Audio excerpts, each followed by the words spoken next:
The Introduction to BioResponder Special Feature webinar will dive into the capabilities of the final and fourth pillar of the CBRN Responder Network. What is BioResponder? Some of you may be familiar with it already, but it was released in January of 2022. And as I said, this is the fourth and final pillar of the multi-hazard incident sharing and hazard management platform, CBRN Responder. Just like its counterparts, BioResponder is a free platform, and it spans across the bio-incident emergency response community to close the gap in real-time biological data collection. BioResponder allows for effortless sharing of information across partnering organizations to support a common operating picture. And it can be accessed on smartphones, tablets, and via the website. BioResponder was not initially a part of the RadResponder and ChemResponder counterparts, but through talking with the community and you all as the state, local organizations, we were able to start gathering some requirements for BioResponder. So starting at what we called phase 0, we attempted to understand what was needed by the CBRN community as far as a biohazard platform. We then started gathering a group of biological subject matter experts and stakeholders to help us refine and define the requirements for the new program to better understand what a biological emergency response looks like and what will be needed for it. Our early stages of development included many surveys, questionnaires to create that initial MVP or minimum viable product. From there, we were able to release a version 0.1 of BioResponder. We allowed stakeholders in the response community for beta access, and they were able to test and provide feedback to the system. And then from there, we allowed for a handful of current CBRN Responder users, so some who were familiar with either the RAD or ChemResponder platforms or new biological responders, and we were able to grant them access to BioResponder's beta version and provide us feedback there. And then we were able to eventually release version 1.0, which was in January. So before I get into the specifics here, I just want to go over some questions that you may be thinking or may think throughout the presentation. If you already have an account in RadResponder or ChemResponder for that matter, do I need to create a new one for BioResponder? So the answer is no. All of our hazard-specific platforms have a single sign-on environment, so only one username and password for all of our enabled services. So no need to have 4 different username and passwords. One will be enough for the single sign-in environment. Another commonly asked question is, will I need to re-enter any facility information, field teams, equipment, etc. for BioResponder that I may already have established on the ChemResponder or RadResponder side? And again, the answer to that is no. All of your organizational data will not be affected. You will just now be able to utilize it in BioResponder events as well.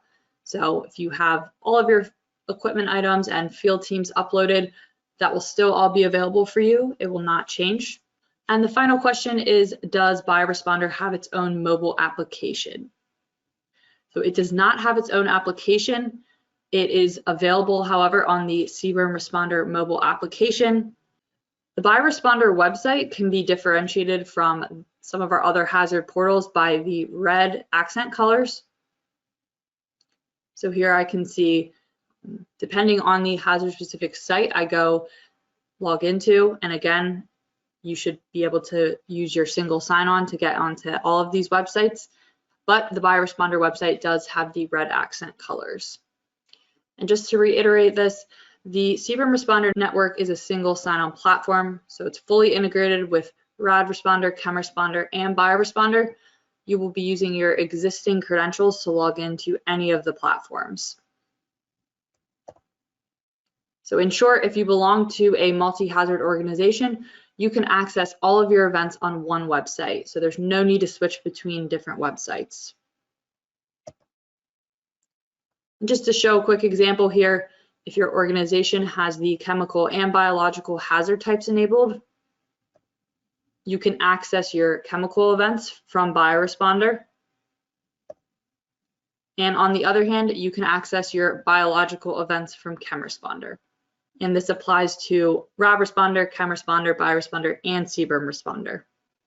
And now before we dive into some BioResponder specific capabilities, I just wanted to sort of show an image here of our all-encompassing CBRN Responder network and the 4 different pillars that make up the network. So RadResponder, ChemResponder, and then BioResponder was our final platform that is part of the CBRN Responder network.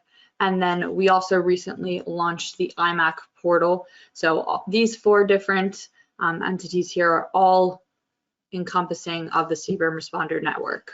And to show a timeline here, so in 2013, some of you may have been very early RadResponder users.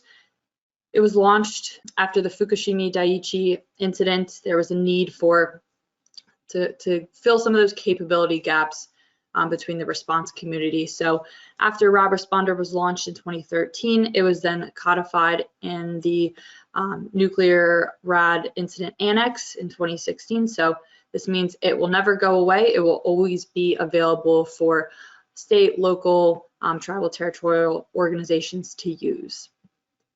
With the success of RadResponder, we launched ChemResponder in 2018. And then seeing the need for multiple different hazard types, the overarching CBRN Responder platform was launched in 2019. In 2021, we worked with some members of IMAC to launch the IMAC portal that is now directly in our CBRN Responder and specific hazard websites. And then that leads us to this past winter where we launched BioResponder at the very beginning of 2022. If you are not an existing member in BioResponder or the CBRN Responder network in general, you can request an account from bioresponder.net and you'll see a request account button in the top right corner. And this is on all our other sites as well. On the request account form, you will see the option to create a new organization or join an existing organization. And you'll be able to enter all of your contact information and the reason that you would like an account. At a very high level here, once you submit your request, it goes through a 3-step process to become approved. The first is for you to validate your email address. We will send this from our support email address and you will have to click a link to confirm. The second step is approval from the organization administrator of the organization you requested to join. If you did request to create a new organization, you will be asked to list a sponsoring organization, which is one that is already in the system and already has an established portfolio in the system. The organization administrator of that sponsor will need to approve you. Final approval comes from the CBRN Responder support team. If you are already a member of the CBRN Responder network, but you don't have access to BioResponder yet, and if you're not sure about this, you can check by opening up your organization space and clicking the Details tab from the left-hand side menu. Here you'll see all of your organization settings, and when I open up that tab, I will see my current accessible hazard type. So in this instance, I only have chemical and radiological. If I am an organization administrator, so only if you have that role will you be able to see this button. You'll click Request Additional Hazard Types. And again, this is the same for all other hazard types. It will open up a modal where you can select the specific hazard types that you would like to enable and then provide an explanation of why you would like this hazard type added. You'll then submit the request and your request will be sent to the CBRN Responder support team to approve. You will receive an email from the support team once the hazard type has been added, and then you should see this reflected in the website and be all set to start using BioResponder. Once you have an account and are set up, to access BioResponder, you're going to first visit the pre-login homepage. So there are a few different notable news items here and information that we have. So on the left, highlighted in green, we have a technical enhancements column. So this will show all of the recent technical enhancements that are developed.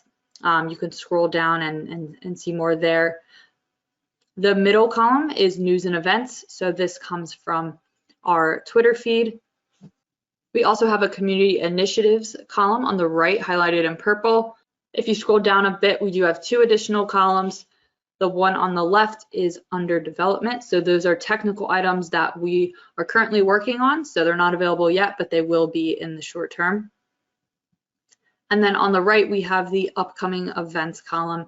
And this is where you can find direct links to register for webinars such as the one you're on now, any upcoming drills that we may have. So definitely a tile that you want to make sure you're checking. After you've logged in, this is going to be your post-login dashboard.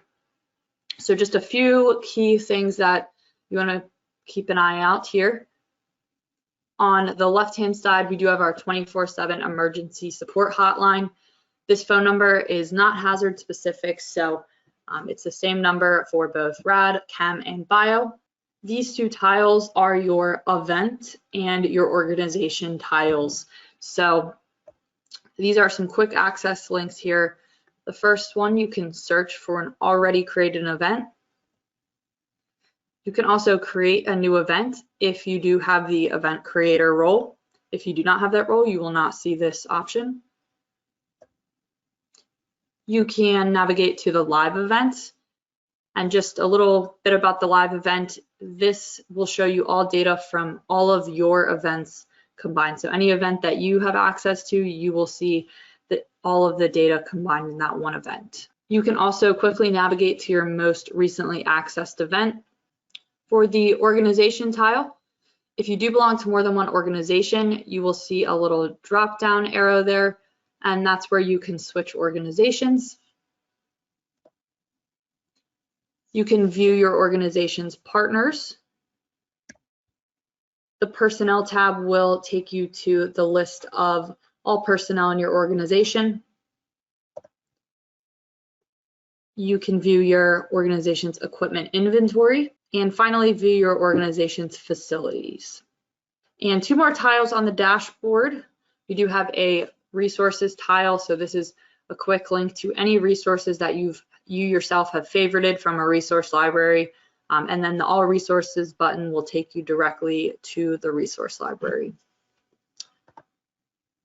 And the IMAC portal, we do have a tile for that directly on all of the dashboards. So you have quick links here for the model request form, as well as being able to see the IMAC emergency support number. One final thing that you may see on the dashboard, if there are any current active emergency response events, well, they will show up on the dashboard for you to either request access to if you don't already have it, or select the event. The BioResponder Header Bar is going to be your best friend for navigation. The leftmost tile is your event tab. The next tab is your organization tab. The About dropdown will give you some general information links, so just about BioResponder, those community initiatives I mentioned, and a few other items to check out. The BioResponder Network items can be found here. Our Resources tab takes you to the resource library. Some of you may see a chat icon, which is how you can chat with responders and field teams. And then the rightmost button should be your profile. So here's where you can view your notification settings, customize or edit any fields there. So now to dive into the organization space. For those of you who may not be too familiar, an organization, every user in BioResponder and CBRN Responder for that matter must belong to an organization. So there's no rogue users. They are all tied to an organization. Organizations can be US-based, federal, state, local, tribal, or territorial emergency response organizations. And establishing standing organization level features is a great way to save time in a real world incident. So I'm going to walk through some of those features now. Once I'm in the organization space, which I can again access from the top header bar, I will be brought to the dashboard. And here I'll see important information about my organization as a whole. So here I can see the equipment that I have with maintenance coming due, if there's any pending account or membership requests. There's some quick links at the top too for the document library or events. You'll also see the left-hand side navigation menu that you can view and manage aspects of your organization from.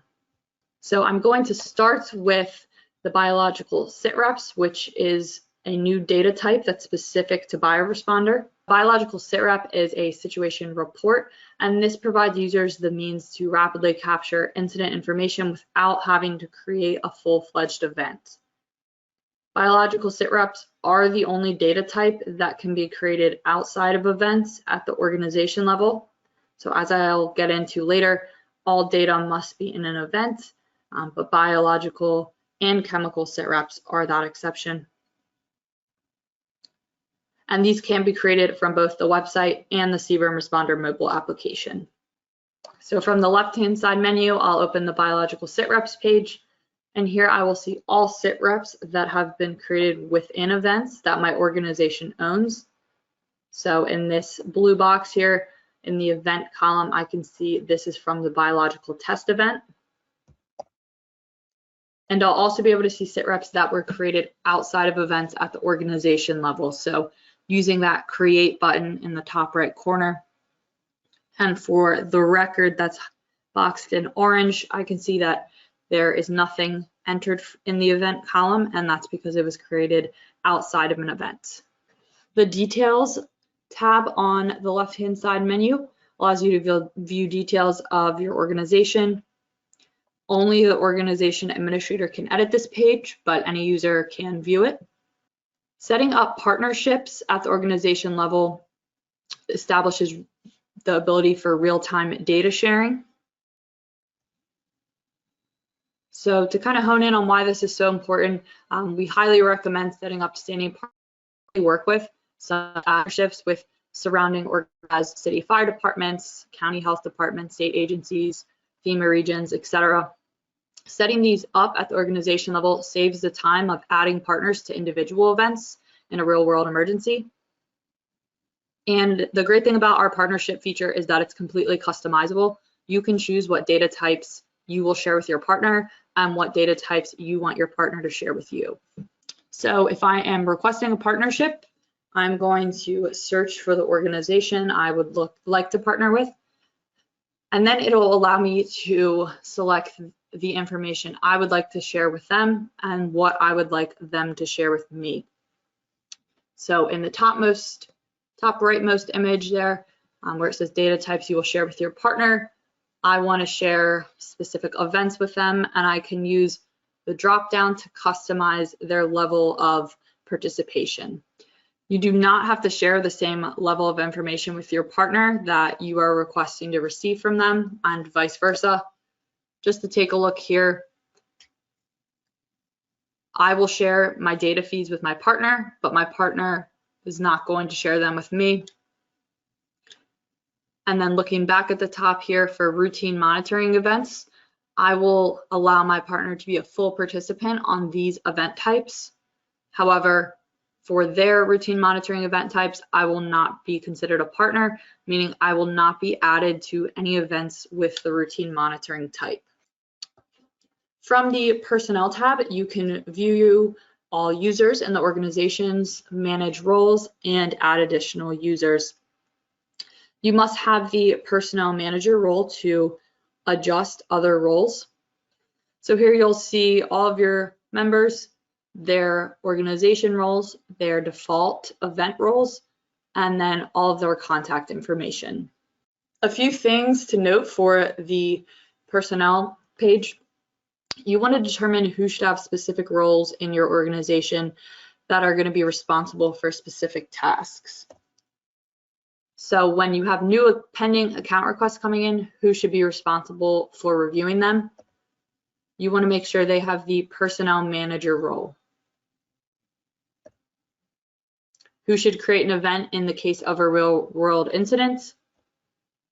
You want to make sure they have the event creator role. And then if you have equipment entered into the system, we do send out a weekly equipment maintenance report.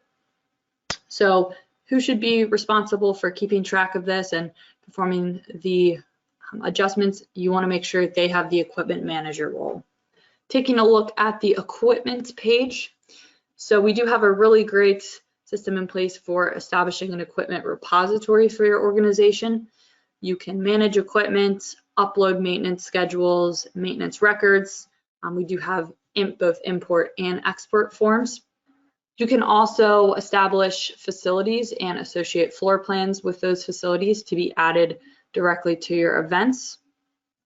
Setting up standing teams is a really great way to then deploy them to your events in the situation of an incident. So you can add both team members and equipment items to your teams. You can also standardize your assessment procedures through creating custom assessment policies at the organization level. So in this example here in the left image, I'm setting up a two-step policy for the biological sample data type. And then on the right, when I'm actually viewing the data type and assessing it, I can see the two steps there.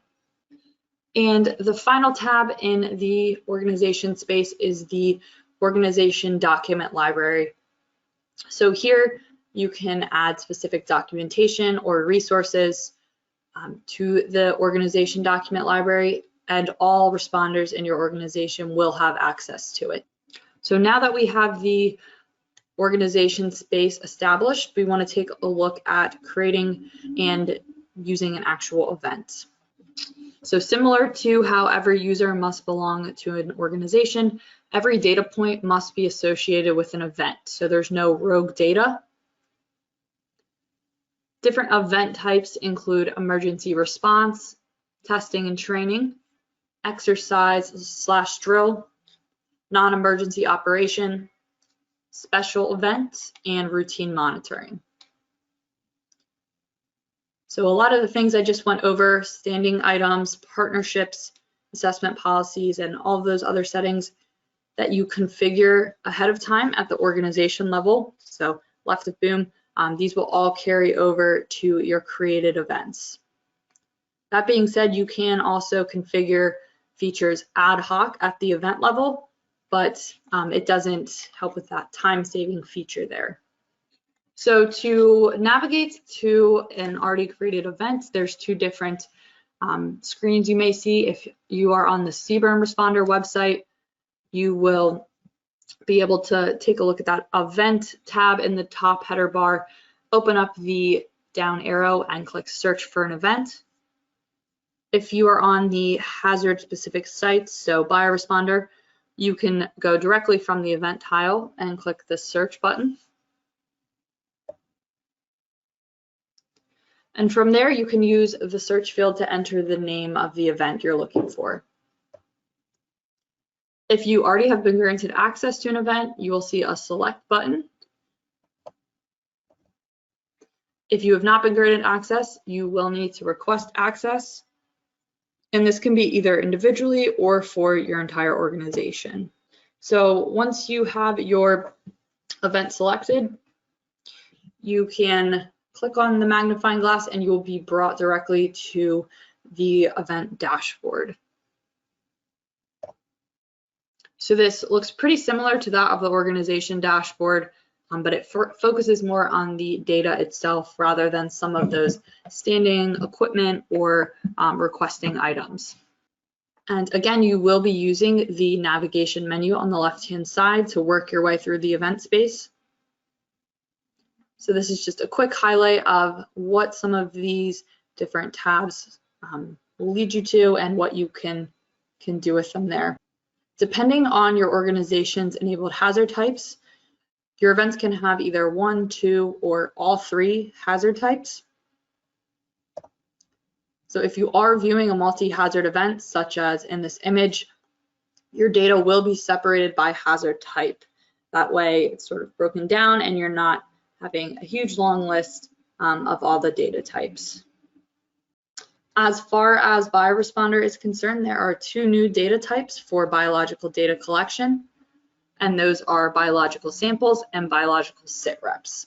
And the data collection sets and observations that are highlighted in blue, those are the all hazard data types, so those are not specific to one hazard, they'll always be available for you. To now take a look at the actual data collection, there are 2 ways you can collect data, one being from the website and the other being from the CBRN Responder mobile application. So we're going to be focusing on the CBRN Responder mobile application data collection process. So we'll focus on that here.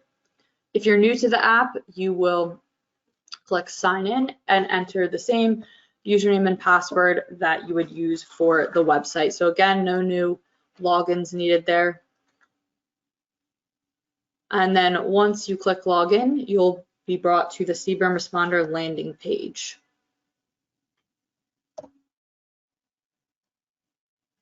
To open an event and begin submitting data, you will click the select event option, and there you'll be brought to the event list page. From there, you'll select your event that you wish to submit. We do have a search bar at the top if you aren't seeing your event right away. To enter data into your event, you'll click the Submit Data button, and then you'll select the specific data type that you wish to enter. So here, I'm going to be first collecting a biological sample. So this is one of our new data types that was added. The biological sample types that we have offered are air, culture, liquid, powder, sludge, soil, swipe, vegetation, and we do have an other field where you can enter a free text. A free text field will open up and you can enter more information there. So this list was from a lot of our requirements gathering that we did. So to select my sample type, I'll open the sample type field and select the specific one from there. For the rest of the data collection form, you can associate barcodes through either scanning or manual entry. Enter any measurement information, either weight, volume, or both. You can enter meteorological data, so temperature, temperature unit, and relative humidity. Enter any signs and symptoms that have been noticed, and physical state, packing, and material data. For the biological SITREP data type, which I briefly touched on from the organization side of things, but viewing from the mobile app, you can collect it just the same. So for the SITREP data type, we do have a additional few fields for meteorological data. We have a place for you to add identified biological agents and reference if it is present or not. Enter medical impact data, so the number of different individuals for each of the categories. We have a risk assessment section where you can enter any risk information about the situation. Signs and symptoms, which is the same section from the biological samples. And then the final section is the narrative. So here you can enter any response actions that were taken, a summary, or any additional comments that you would like. So those are all open text fields. A few things to note, so that may have seemed like a lot of fields, but you are only required to fill out the required fields, which can be identified by a red asterisk. So to actually save the data points, you only need those required ones filled out, but we do encourage as many optional fields that you can.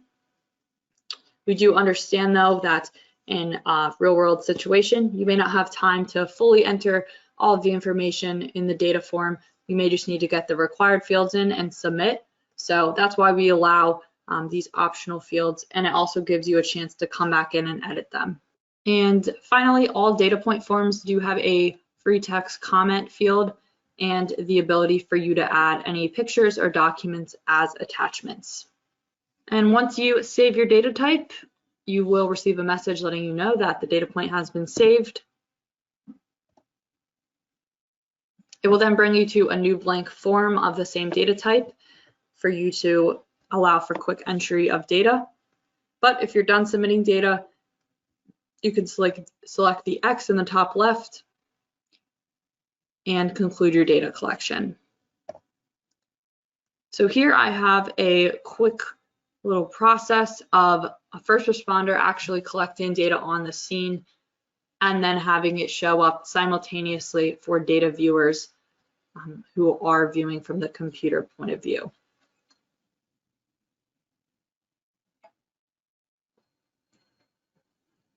So here I'm not necessarily entering all of the fields, I'm entering what I know up to this point.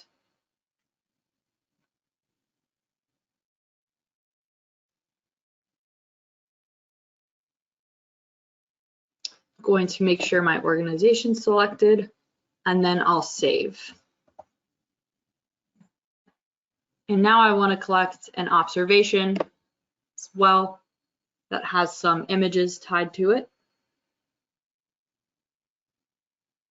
So you can take real-time photos from your camera or upload from your photo library.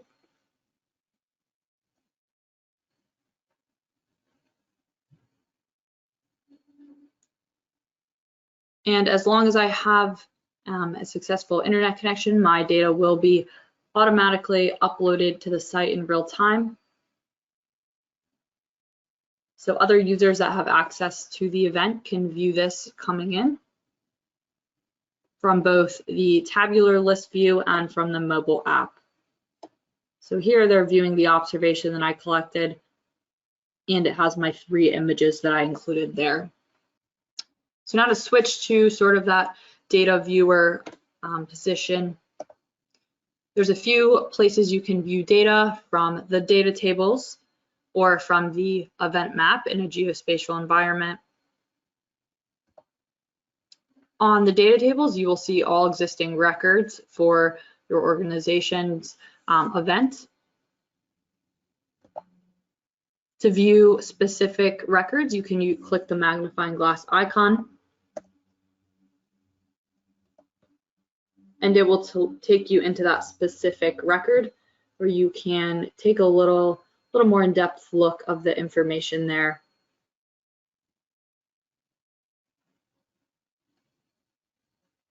See, there's some documents and images attached. On the specific details form, you will also see a delete and an edit button. So if you do have some more information now, you can always come in and edit it. The event map is where you can view the data and information as a common operating picture.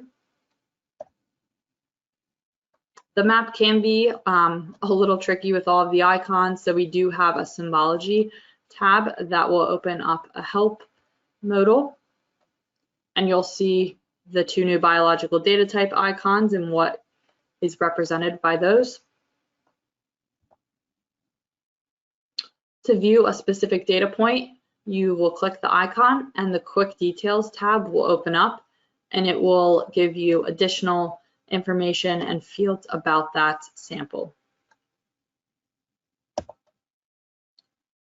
If you want to view even more information, you can click the Additional Details button, and a menu on the right side of the map will open up with a direct link to the actual record as well as more in-depth information.